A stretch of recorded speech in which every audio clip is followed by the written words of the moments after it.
Alright guys, so let's talk about Europe today. Things are getting desperate and dangerous. A few videos ago, we talked about how the US is walking away from Ukraine.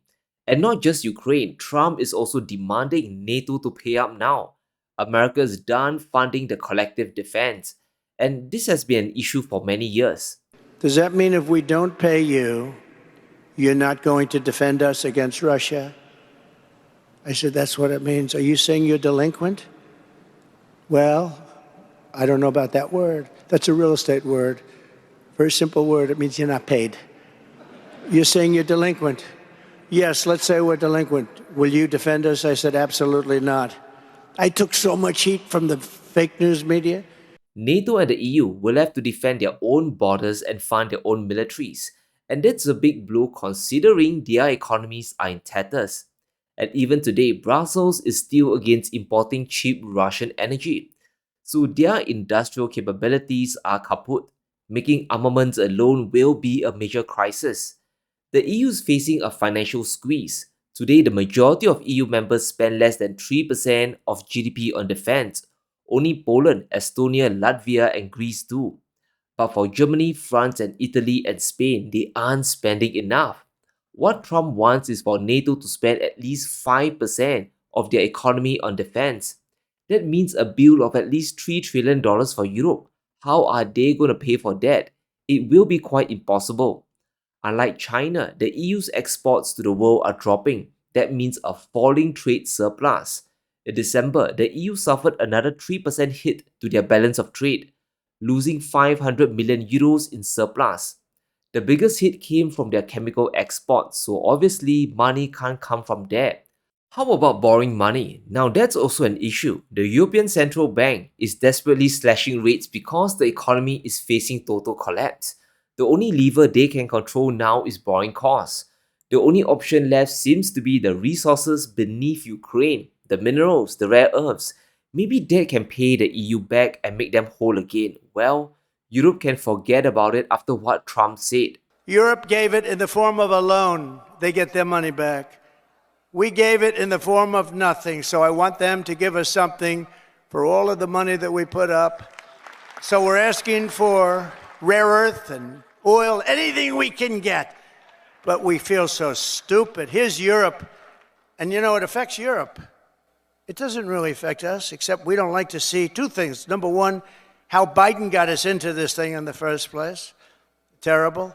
But why is it that he didn't ask for equalization? Europe should put up more money than us. But even if you said the same thing, how come we went so far out front?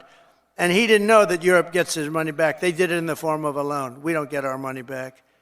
Trump wants 50% of Ukraine's minerals or half of the revenue. And if the US gets their way, Europe will be left in the dust, broke and broken. That's why the EU is about to make a very dangerous and very desperate mistake. This not only will sever EU-Russia relations, it could actually prolong the war despite the US trying to impose peace. The EU is moving to seize part of Russia's frozen assets, maybe even the entire $280 billion pound. And here's how it will work. The assets could be used as collateral to back the amount of compensation owed to Ukraine. So if the compensation is say $300 billion, the entire frozen reserves could be seized away. The value of the confiscated assets would be offset by Russia's obligations to pay for damages in a peace deal. But here's the crucial question. Whose peace deal? Is it a peace deal offered by Europe, or is the EU going to insert this into Trump's peace deal with Putin? So you can see how bizarre and weird this move is.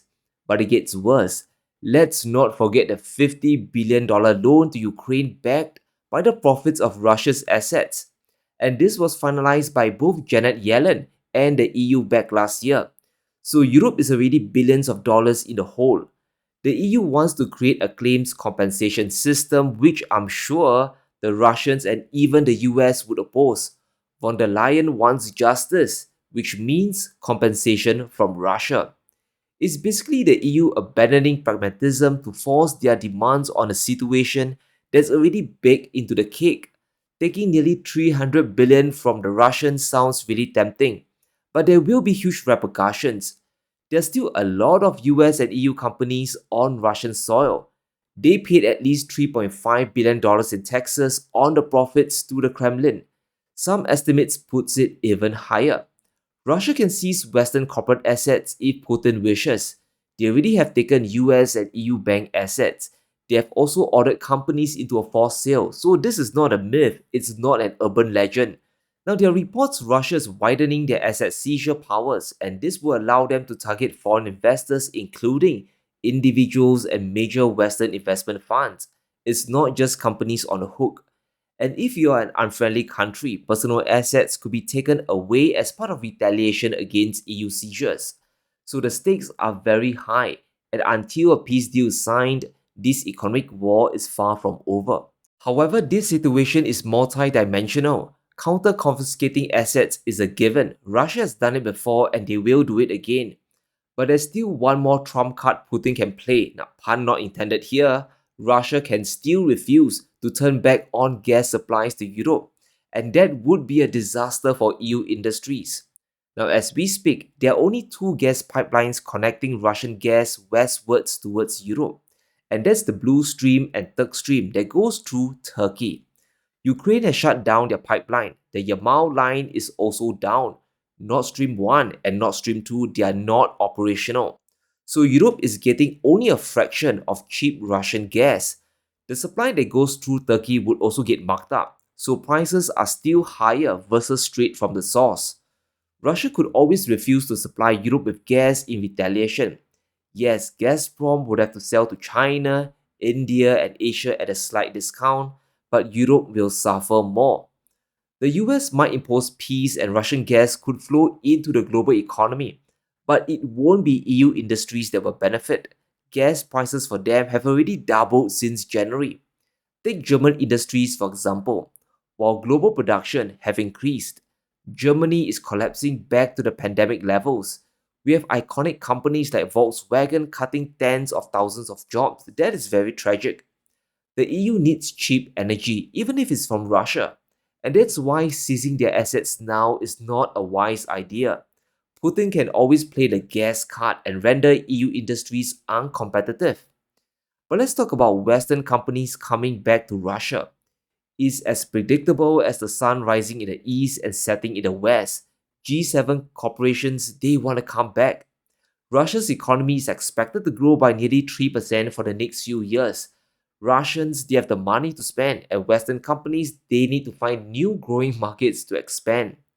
According to Yale Business School, there are still many US companies operating in Russia today.